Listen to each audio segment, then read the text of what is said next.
Omunye umama azesho ukuthi hayi mthulise ithi sorry kuyena. Hayi uthi mebeka isandla ingasukuma ke nakhona ngaye ekamereni akekho ke walandela ngamanzi ukuthi sorry ngayoyikhela amanzi futhi ekhishini ngaphuza ke ngaze ngahlala phansi akubanga into yakuthi hayi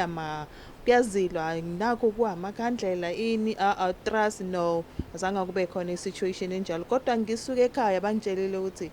wena walotsholwa ngo-2016 siyayazi lo ndaba lo muntu oya kuyena ngena i-boyfriend ke so fanele uyohlonipha ngoba nanga abantwana sofakaza ngabo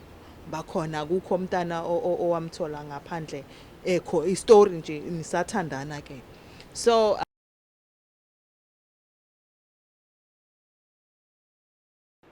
South Africa siyabingelela nakuplan khona nibela umduduza Mkhwanazi nibela ngaphansi kwengosi esihloko sithi usizi nenyembezi abafelokazi nezintandane okuyingosi yethu ke entsha la sisuke sibheka khona ke ubunzima ubhekana nabantu besimame uma ngabe bengasekho abayeni babo la khona kuba nezinkinga emndenini mhlawumbe nabantu abaqhamuka eceleni bezobabangisa okuyizinto esuke ziphilonga kuyena ke umfelokazi lo ayishiwo umyeni wakhe ingosi ke lesivula ngenxa ukuthi lukhulu usizi naseyinganeni zabo uthola ukuthi izingane seyisele zodwa ebezikushelwa abazali uthola ukuthi sekunezihlakaniphiki impisi ezikuphuca izingane igcina izingane seyisala neseyincela isithupha sezidla imbuya ngothi kodwa abazali babe basebenza namhlanje ke sinodadewethu ozozisho ukuthi ubani wakabani usuka kephi nokuthi unankingane sawubona ma yebo sawubona baba siyaphila ngicela ngiphamisele mic sesami ephakamisa nje ngifuna ukuzwa kahle yebo ma yebo ngiyabingelela siyaphila ubani ugama okhulumayo uMata Diphare oqhamuka ezweni laseGoli kodwa ngokuhlala manje ngise-Pinetown. Okay isibongo engasazi Ntiyabukabi ngiwumtswana ke wangase-Gauteng. Abatswana kuthiwa yini niyabuwa nenzani Rabuwa ntate. Cha ngithemba ngelanga nami ngoze ngilifunde lolimi lolu. Kuya ngakhona. Yebo siswami kade lokho sikhuluma kusuka ngonyaka odlule sithi sisobonana. uNkulunkulu kuseze wavuma ke wasinikeza ithuba ukuthi sihlangane namhlanje. Kwenzakalani dadewethu ukhala ngani? Nginesikhalo esikhulu ke ngiqale laphaya kushona khona umyeni wami okade nginaye ngisho ngithi from last 2023 eze ahambe emhlabeni. Sinabantwana ababili sina 22 years sonke kodwa ukuhamba kwakhe uhamba ngihle bese sonke la siqale eGoli emzini wethu. Yes. Then wabuya ngala sezothola umsebenzi besebenza ngama lift and elevators ka company enkulu bathi khoni. Yes. Then ngabe semina ngithi ngala akungilungele ngoba sishiye umuzi ngale ekhaya and futhi gine ubizo mina fanele ngiyolungisa ngale ekhaya so ubizo labantu abadala yes so ngabe sengithi okay ngizoya ngasekhaya mase ngibuya ngiyobuyela endlini lapha ngizobe ngigadile ngoba nabahlali ama-tenant ayayivandalize indlu yabona mawunganamuntu ogadile nje balokhu bereporta u1 2 and 3 hayi ngahlala khona ke that was 2020 then besilokhu ngibuya nabantwana sivakashela ngala sibuya siza ngala eze ngale kube up and down kanjalo so 2023 ngoMarch ngabe sengithola ucingo kuthiwa udubulekile eflatini istory sakhona uhambile vela bayisho kanjalo ngifonela umama zala athi no amusho ngegama ushonile hawu ngize ngitshelwe unkosikazi kamngani wakhe athi no udubulekile story asitholakali kahle ngisithole mina ukuthi kwenzekeni hayi baba ngokushoda iqiniso ke ngayibeka kanjalo wayisoka naye enze wakhe so ubulawe umuntu thana intombi yakhe intombi yakhe wadubula isoka la wadubula untombi intombi yamdubula yamdubula washonela khona lapha eTepisini so kwaphela lapho yaboshwa intombi istory sakhona nami ngibengekho kodwa umuntu obeyifakaza kwaku-security sesikhona ebusuku because into eyenzeke ngabo-3 mtathakosi. Then bebabuya la babuya khona-ke ya wachaza ngokuthi kwenzekeni ukuze kufike la azakhipha isibhamu. Bebashiya ukhiya ku-security gate laphayana endaweni yakhe. So ubaba wabeselanda isikhiya mebuya wahambe lokho ekhuluma nefone. Okay, ifonini ucela ekhuluma nami esho into azibekazi ikhuluma. Then lo sisi belokho elalele but yena awumakhwapheni njalo eyazi ukuthi kunabantwana futhi kuneyithombe endlini zabantwana kunomama. Yeah. But mase ekhuluma nami wakhweleta then angazi bebaphuze ngalondlela enjani. Behambe lokho khuluma namanye ama-tenant phakathi eflatini until azofika ku-floor yethu. Then lo sisi lona uthi bathi bekame balcony embuka ukuthi akabuyi ngokushesha yena ulinda ukungena endlini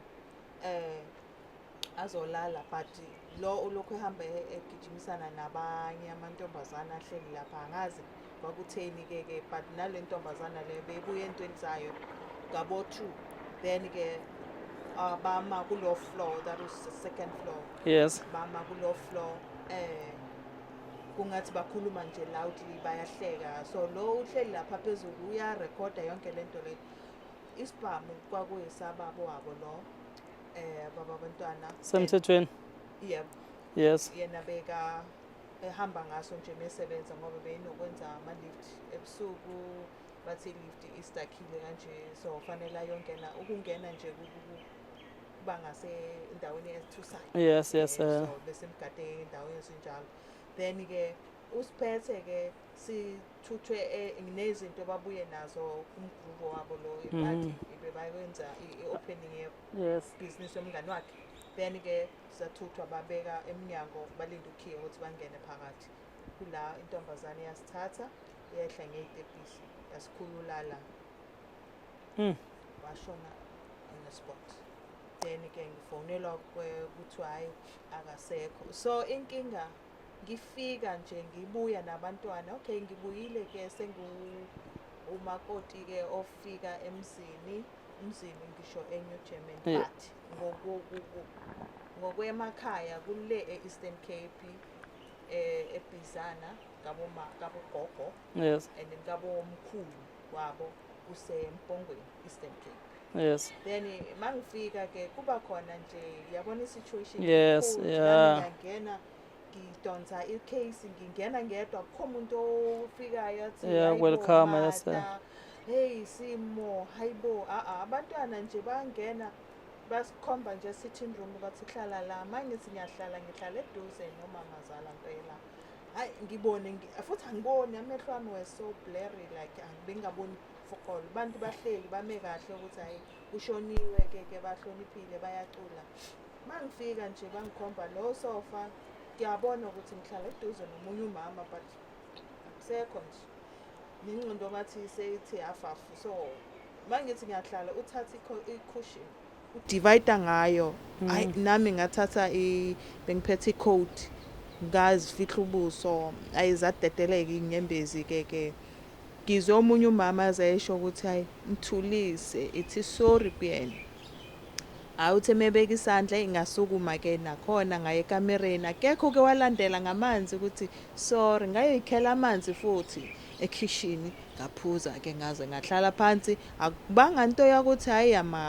kuyazilwa nakho kuhamakandlela ini trust no azange kube khona i-situation enjalo kodwa ngisuke ekhaya bangitshelile ukuthi wena walotsholwa ngo-2016 siyayazi lo ndaba lo muntu oyakuyena ngena i-boyfriend-ke so fanele uyohlonipha ngoba nanga abantwana sofakaza ngabo bakhona akukho umntana owamthola ngaphandle ekho istory nje nisathandana-ke so kwaba njalo-ke but kwaba khona nje ne-situation ukuthi khona abanye abavelayo nje khona intombi engathi ikhona hhayi lebulele ekhona kuyiphithiphithi ngisiphithiphithi unabangani bakhe umama seyahamba naye kuyiwale nale zinto zomyeni wami zilungiswa yilo uyabona nje. So abantu basemzini babuya base-Eastern Cape ibona abathunywe le ekhaya bayolobola-ke so ibona bafike baba nomsindo ukuthi kanti lo mama naye ufike njengo ngawe umakoti yini why ekuphatha kabuhlungu kanje ke yini le aseyenza ufike nje kubhlungu kuwena but lokho ufica la endlini sokuwese and nakhona efoster ukuthi umntana wakhe efihlwe la esilungwini abasemakhaya bathi no lo mfana okhulele ekuthina fanele aye khona ekhaya babuza mina bathi uyokhululwa wena ke umakoti esimlobolile uyofihlwa phi lo muntu ngathi mina ngokwami njengoba ngumuntu wesintu ke ufikile ngingasho ngithi ngibone ipicture yonke ukuthi uthi uyapi ngibone nenkomo iphuma esibayeni ngale ebrown etheni bangikhomba yona bathi iyomsebenzi wakhe wokufihlwa ngabe sengithula lo mlayezo ngithi yakhe kuthiwa le ekhaya ke ngiyenzela yena nala futhi ngabe ngiyayifakaza bengavumelekile ukuthi azo celebrate nabangani bakhe kubo bekukhona nje ukuthi hayi kusemasabaphu umsindo awufuneka cleanse into enjalo fanele aye khona le kubo Eastern Cape kabubaba wakhe ilabe celebrate khona into eningi mase nabantu bakhe beka umuntu abantu abaningi ethanda ukuthi mekhona kube ukujabula nje kudliwe kube ibraai into ezinjalo so ubunzima buza ekuthenini sesibuyile sifihlile ke le siyabuya mafanele kube khona ilawyer okay kwaba khona ilawyer eappointwayo ya kwakumngani wakhe but a family member then usho ukuthi naye wabe sethi no icase le uzoyithatha ngoba umfo uneimoto unomuzi flat ngokwakhe eyazi ukuthi izinto zihamba kanjani unabantwana unomfazi uzoyithatha yena ngoba ayizoya ka-master Master of High Court abazokwazi ukuthi bayimele ngoba inama asset amaningi okay mangithi okay uzoyilandela kanjalo hayi ubuya nezinto bathi hayi sihlangane kaMamazala eNew Germany ngiyaya fika lapha yana obhuti uphethe amaphepha athi fanele angibhalise as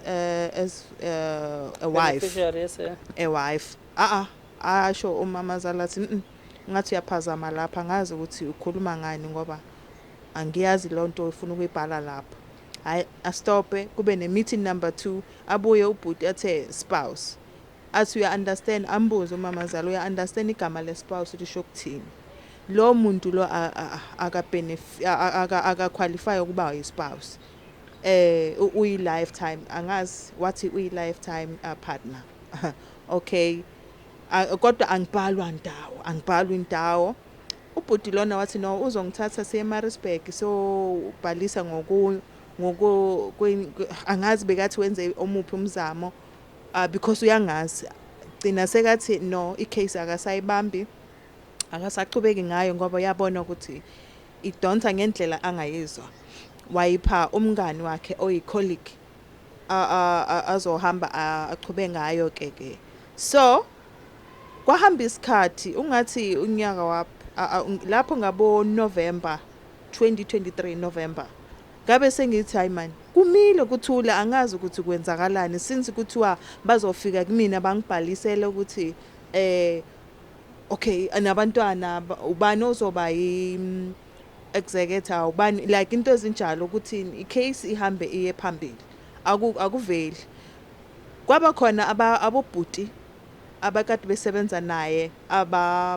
bamsiza nje angithi beka subcontractor akakhoni so beka nabafana asebenza nabo bafuna ukuthenga imoto khona imoto abayifunayo umhlobo mdala but uyayithanda la baba athi no ithi nginiphe le mali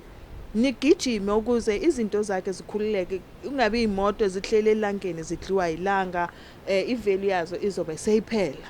so ngathi okay ngiya ka master la eThekwini ngathola ukuthi bathi case ayikho futhi ayikho into ebhaliwe lapha yana okay bathi no iseMaritzburg ngiye eMaritzburg angikwazi ke konke lokho angikwazi hamba ngibuza indlela ngifike eMaritzburg bathi no abana into ebayifayilile kuma system wabo so ubani ulawyer lo ongikhuluma ngaye ngikhulume ngithi hayi man kwakuthiwa umagigaba athi bathi no kunamuntu onjalo bathi no ukhona lo bathi uvilana ovelayo angazi uvele kanjani ke bathi no nange i-business card lakhe uba director nje ukuthi from here i-office lakhe down the road 3 street ngabe sesiya khona because driver lapho sahamba safika khona wathi masifika wathi kade yena esilindile usilinda ngani ngoba for sure kuyo yonke lama file kunama number wami awungifoneli ngani ngoba sewudlulile kusalukazi story sasalukazi yasazi ukuthi ubeke ukwakhe usele thina ke nabantwana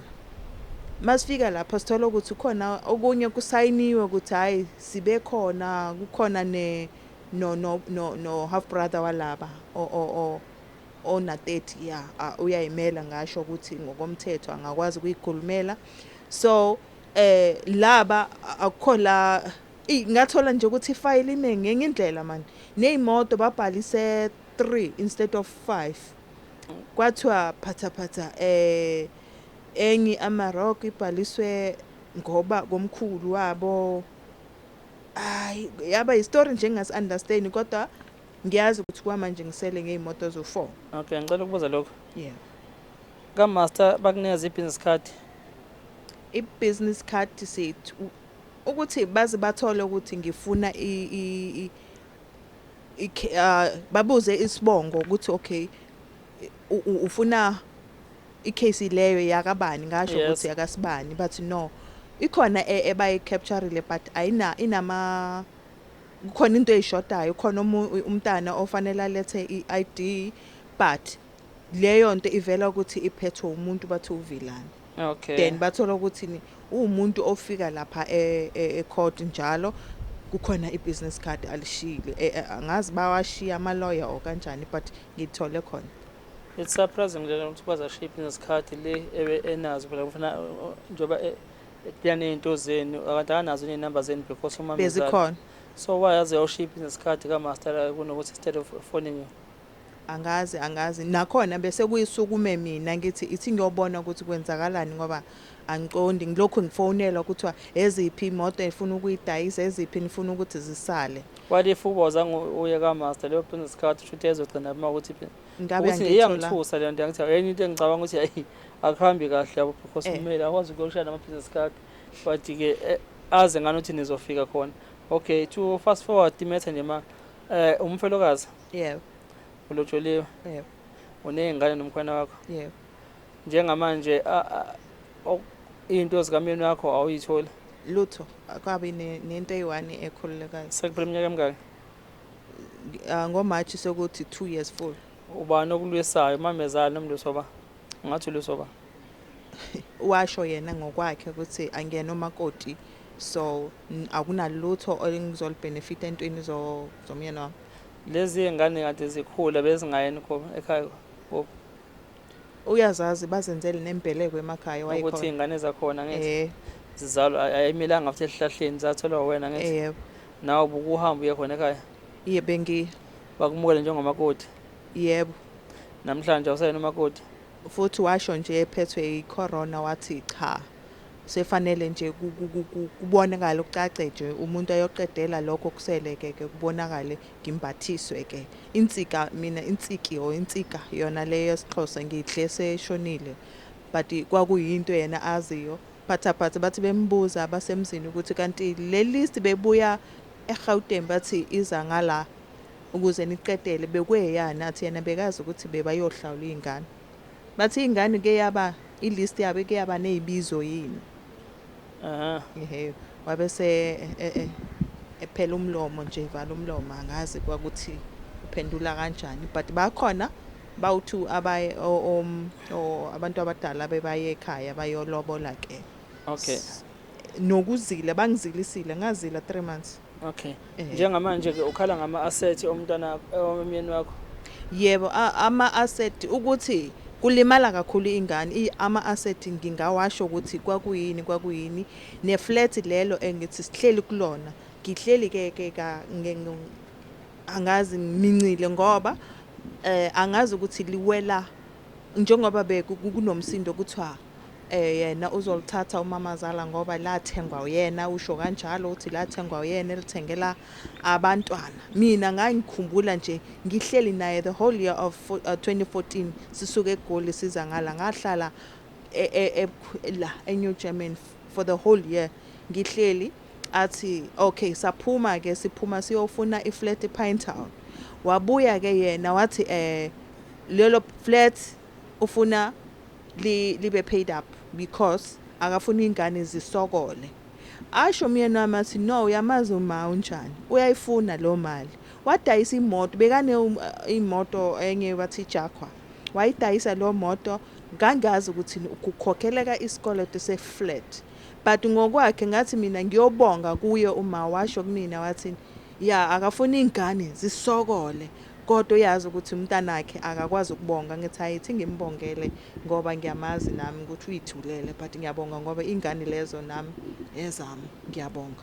Hayi ke masekushoniwe ke yena ufuna le flat back and futhi yena uzorentisa ngayo.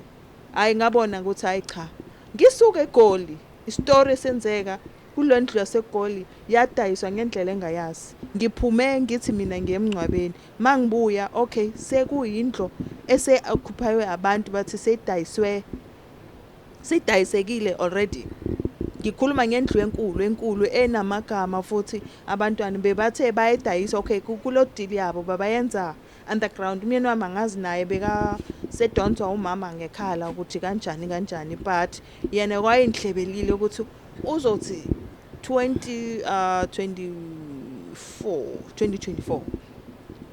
uboy uzobe seceda umatric and then ugirl uzobe seceda aphuma ku primary aya ku high school. That's when uzobe ekwazi ukuthi siye endlini enkulu siyifamily siyeke le yaseGoli ayidayise kahle. But kwaba isiphithiphithi man, ginesana nabantu abazoviwa indlu, but ngiyambuza lo ukuthi yini kwenzakala nathi ayibayeke bazoviwa indlu uzobona ukuthi kuphelela laphi. The time ezoshona kangivikana nabantu ngibamisa ngithi cha imani kanti nenzani bathi bona bazowenza ama foundation ngoba bazo investa nje kulondlu yabo bayoyakha benze more of ama rooms. Lapho ngisaya la eDurban ngiyozofihla. Mangibuya hayi benganamuntu ezwakala, ngamtshela naye uma Gigaba oyilawyer ngathi ngicela ustophe labantu because lento ongathi bayibhekile ayisekho ke ngoba umnikazi wendlu ushonile, khona imali njobe wona sebengenile iyephi izoya kuphi sizothini kuyona. Una ummelwane Azanga cha ana ummeli yeah uzomdinga sesommeli yabo for the fact ukuthi mawuthi uyadinga ukuthola ujustice nento zengane zakho nekamini yakho zivele egameni lakho, because kahle zonke izinto ziwela kuwena nezingane yabo. Iy'ngane zakhe zikhona umufi ziyaziwa onke lento, so ungacabanga ukuthi they will work on your favor into abayenzayo ngalokho ngoba sekucacile ukuthi bayakulwisa, they stripping you out zonke izinto ekufuneka ziwele kunina njengomndeni wakho umufi. So ukuze uthole ijustice nje uzodinga ummeli ozokwazi ukuwayinda lapha onke lama estate yangithabo kamufi ukuze allocate-ke ngendlela yabo, because nina ama beneficiary la yabo. Nalokho sekwadayiswa ummeli uzokwazi ukuthi akubuyise because ufuna bayikhiphe lo mali. Yabo uma kwadayiseka ngendlela inkantolo ngicabanga ukuthi iyokwazi futhi ukureverse lokho yabo, labo bantu baphume endlini indlu kwazi ukubuyela egameni yangithabo. But ke kuzofuneka usukume nje thola ummeli ozokwendela le state yabo. Ngoba ngihambile bandla, ngihambile yabona nje nezicathulo zami ziphelile, ngihambile ngaya ka legal aid but ngacela usudlala ngesikhathi lapha yabo. Ethe most of time ungazi lokho nje uyifaka le yangithabo. When we sesila sikhuluma ngezinto eziserious involve imali nama asset. So awukwazi ukuthi njengoba ukanje bese uyahamba uyakumuntu ozothi uzonzela imali uhulumeni yabo, ngoba naye legal aid board inendawo ehamba hamba igcine kuyona ngithabo. Engakwalena nje iye high court niba kuthiwa ise master of high court angithi yayizwa master of high court la kufuneka zonke izinto zakamufi egcineke lapho ukuze zikwazi ukuthi mawuze ikhishwa zobe seyikhishwa ngendlela sekwazi ukuthi ziya kubantu ngempela okuyibona abadingalayo, ngoba njengamanje lo mmeli kufuneke iprocess yalaphana kunesikhathi kufuneka ziqoqwe zonke izinto Yeah. bese ziyabekwa lapha kaMaster bese kuya notice ephumayo esho ukuthi ke owayekweletwa usibanibani okasibanibani akavele uma kukhona imkweleto Yeah. yena umyeni wakho Mhm. kupublishwe ke kuyalindwa mhlawumbe ngithi 6 months mangazi uthatha singanani ozovela ukuthi hey wayengikweleta imali engaka mina because akufuneki kusasa Yeah. bese kuvela umuntu athi umuntu hey angimdesela imoto yami iphushi angithi yabo wangangikhokhela imali egcwele Yeah. so kusuke kwenziwa iprocess njengaleyo ukuthi bavele bonke ke abantu nene ingane nje ukuthi newayisoka mhlawumbe khona ingane ongayazi le kufihlele yona ngithi yabo Yeah. sazovela mhlawumbe ukuthi nansi ingane nalokho futhi manifuna ukulwa ningathembi ngithi yabo ukuthi ninganuniselwa ngezingane ezingazona mhlawumbe kokuphoqa ukuthi hayi kuza approve ukuthi ingane yakhe can we run a DNA test ngithi yabo ngithi nazi phela ingane zakhe Yeah. i-DNA test yabo kufanele imeshe phela makuthi half brother wapi yabo Yeah. but ke nje we need a lawyer la siswami it's a matter of an agent nje not ukubheka le sidinga ummeli lasese Yeah. yes yabo Ngiyezwa kodwa angazi ngayenza njani ngoba bengithe ka clientele ngokukhona le bengilokho ngikhokhela ngathi hayi but izothi after 3 months isebenze so South Africa le ngosesivulileke lesiqalayo le uthi usizi labafelokazi nezintandane siyazi ukuthi ke kunabantu abazovela kanje ngempela uthola ukuthi abanamali but ke uyabona ukuthi case yabo ngempela ikhona iyezwakala siyacela ke noba kusuka sizokuthi sizocela kulabo bameli ababona mhlawumbe ukuthi la ngingakwazi ukassista thereafter mase ngiqedile ukuthi ngiyenze yonke iprocess mhlawumbe ke nemali zabo seyiphumile kubona bayokwazi ukuthi bakhokhe ilokho esizobe sikwenza kule show ma nokubathola abameli abazokwazi ukuthi makanje athi ngiyangena le ngizoyenza ngithi yabo because I know ukuthi what I'm chasing ekugcineni izokwazi ukuthi isireward sonke ekugcineni na uthole justice na umele akwazi ukuthi akhokheleke because njengamanje umfelokazi awunamali uthe nansi ingane ngathi ayi esikoleni because imali ayikho no kuno 14 years oya esikoleni uhamba ngeenyawo isikole sithi uhamba ibanga ngicela komakhelwane basemafleteni ngoba bayalazi udaba kodwa imoto zababwakhe zikhleli le eNew Germany wayethi ngicela gogo usiphe imoto ethile ke ngikhapha umntana kuyanetha athi hayi angazi ngeke ngiphisane ngeimoto ngoba akho abathakathayo nje laba ngithi yabona lento yabazali bihamba bibona ukuthi yabo la noma ngathi ngaza la bengizalwa umthakathi yabo ngoba awukwazi ukuthi igazi nethambo lezingane zakho because abazukulu bakhe logogo lo yabo akekho futhi abekho abanye yibo la abazukulu bakhe logogo la ngithi yabo ngangcono ukuthi ugweve nezingane kuwena ukuthi ingane ezingakuyena because kodwa zikwazi ingane ukuthi zikuthole ukufanele njengamanje ingane ayinceli lutho emandleni kababwazo uyena ugwevile yena iphi indoda yakhe ikhona isakhona umkhulu wabo laba hayi umkhulu vela ngegama kodwa awusho umdodza ngekhala ayisakhulumi nje ngingarasi uthe waphi gogo waphesheya kwa abake base Eastern Cape hey South Africa ake sizama ukulela nangumama ngane zakwethu kulabo ke bazi umthetho basilekelele ngempela njengoba ngisho ukuthi sizodinga ummeli akwazi ukuthi ummeli asilekelele logogo waleli gqwihla leli akwazi ukuthi ke izinto zezingane angagwevu nazo akwazi ukuthi ingane zithole izinto zazo kuzingazi ngoba efuneka siphuthume la ukuthi ke kungaze bona bawind up lama estate elite estate yabo ngoba nje balingenameli nje nina ngala baya advance ngale bona ngithi yabo mhlawumbe kwalezi ingane abayifaka nokuyifaka lapha nabo that's why ngithi will need a lawyer but ke ukhona ke mhlawumbe ngizoke ngithi ke ake sixoxe naye sizwe mhlawumbe ukuthi ke angakwazi nokuthi kule metha ngene yabo especially ke nje basazi aninamali but ke uzoyibona naba ngavela ke futhi bangalekelela angazi sama khona abafisa ukulela mhlawumbe willing to lift inamba yakho but ke ngibe ngisabele but ke uma kufuna usizo sifuna usizo noma mhlawumbe ufuna baveye ethweleni noma mhlawumbe ufuna baqonde kwena ngqo but kuhle kuphi ukushiya inamba sometimes ngingayishi hayi undoda noyala ukuthi ngingayishi angazi singenza kanjani ke ngenye indlela ngoba nami ngiyafila ukuthi angikho safe njengoba ngikhuluma kanje ngiyasaba khona ngiyasaba ukuthi uzothi uthi uyafika endlini sekuthiwa hayi bomani thathana ongakweni niphume cha yebo or maybe kufike nje sesidubuleka or because ngizosala nentombazana akukho ngiyasaba and futhi ngisaba nokuthi lapha endlini kunamaletha ama-sheriff afikayo yabona into zabo levy and what not, so angazi ukuthi bazofuna ngithini ngoba yena lo mmeli okhona othi ubambe icase ke akasaphenduli call, like uphendula sengimpayisile. Kukhona angithi njengoba ngisho ummeli we-family sort of, kukhona manager wabo uphethe lelo company yabo yama yini lo ngabani lewa mele angizwa inkampani noma ubani lo mmeli lo wenza lento igama lakhe uVilani, uSifiso Vilani. Oh eish ya hopa ngawenza justice mhlambe kosambe because angithi the family lo we-family wayeka wayishiya kulo, but lo angazi keke yini seyedliswe kangaka. Uyadaka noma ngithi yabona ngize ngamtshela ngathi angazi if ukuthi uzele unomntana. No wathi umtshela mangabe ukuthi uzele unayo umntana ngabe uzwelana nami ngoba kwamanje ngimelane ngo-4,000 ofanele abantu bethi bedla uChristmas ngibe ngubeke esidini anginawo.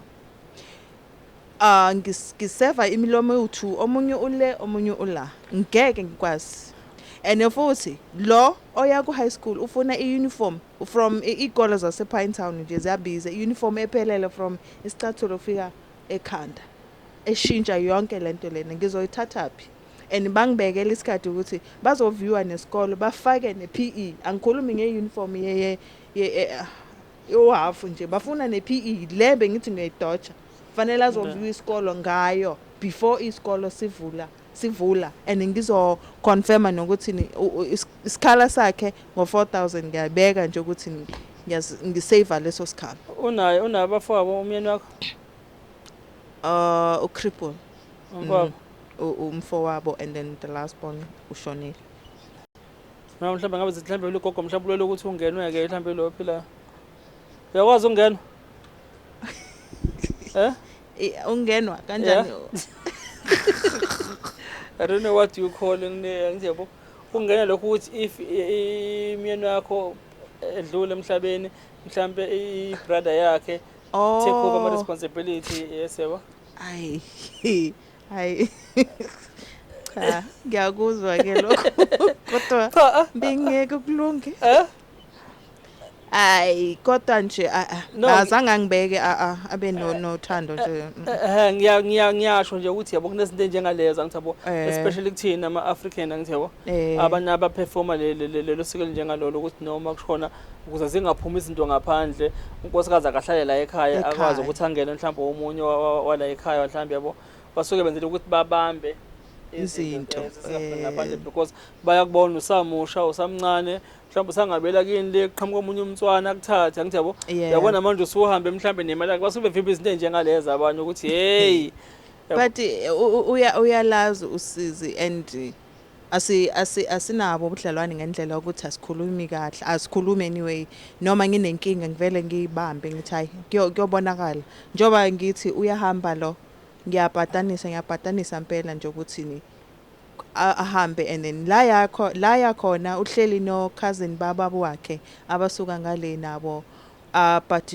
ngala ngisho ukuthi kufudumele but inkinga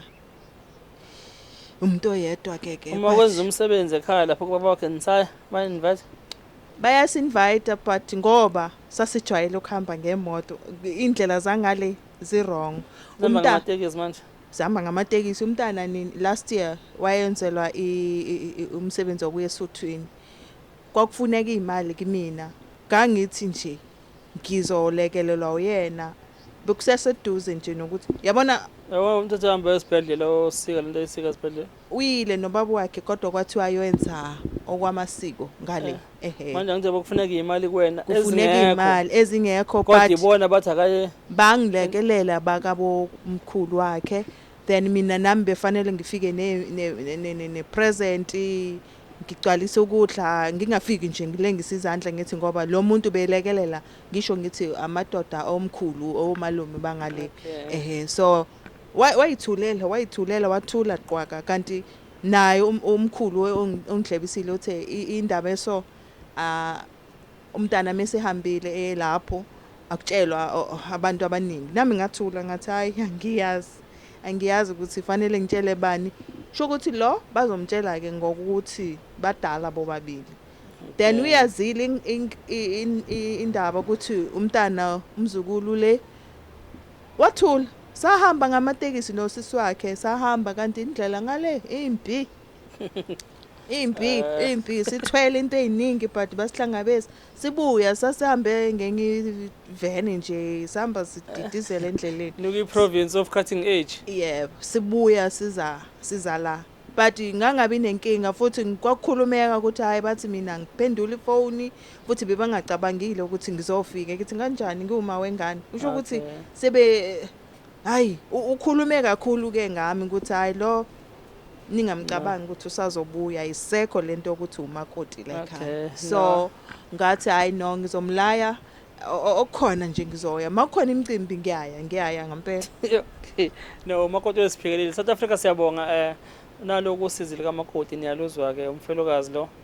mina akasekho but kuyabangiswa njengamanje izinto zakho and ubuhlungu kakhulu bangiswa umamezala akuyichilo nje lokho ukuthi agweve nezinto zengane yakhe engabe izinto zivela kubazukulu nabazukulu bakwazi ukuqhubeka nempilo kodwa kube uyena ngeke ke sithini kakhulu but ke siba advise ke ngendlela ukuthi funa bathatha ummeli ozokwazi ukuthi abalekelele ukwazi ukwenda lapha lama-late state but ke kulawo kongafisa mhlawumbe ukuthi ke alekelele naye angakwazi ukuxhuma thina njengethweleni sikwazi ukuthi ke sibaxhumanise nayo sisi ilokho tatwethu sesivala nje Nkosi yami lithini lakho lokugcina ngifisa ongathi banga ongafuna ukungilekelela bakithi ningilalele ngiyacela nje ukuthi ayinikele kwangempela ngoba ngiyayidinga into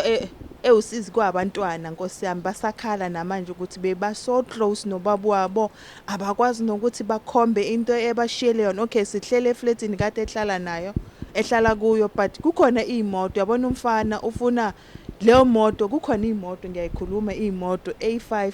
Audi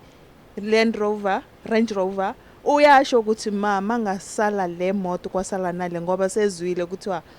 ziyadayiswa zonke ngoba akufanele kube khona into esalayo bazobanga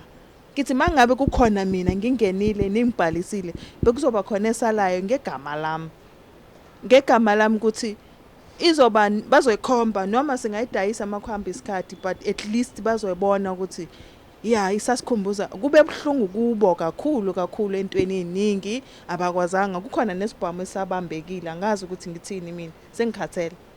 uPress somdubulo waboshwa waboshwa wabhayilwa sisafihla wabhayilwa ngo 350 icala salihamba laphela kwathiwa uboshiwe ke phela icala emeja phela kanjani ngaphela icala emeja phela alinafa icala emeja nje ngithi yabo umuntu kahulumeni lo sokumbolela uhulumeni kile nawe ukuthi kufanele kanze ukuthi uyagweba especially uthatha isibhamu sakho umuntu umdubule ngaso yebo hayi no i-case number nayo i-case number nginayo sekena kumseshini uyibuza kuzenzakala ngecala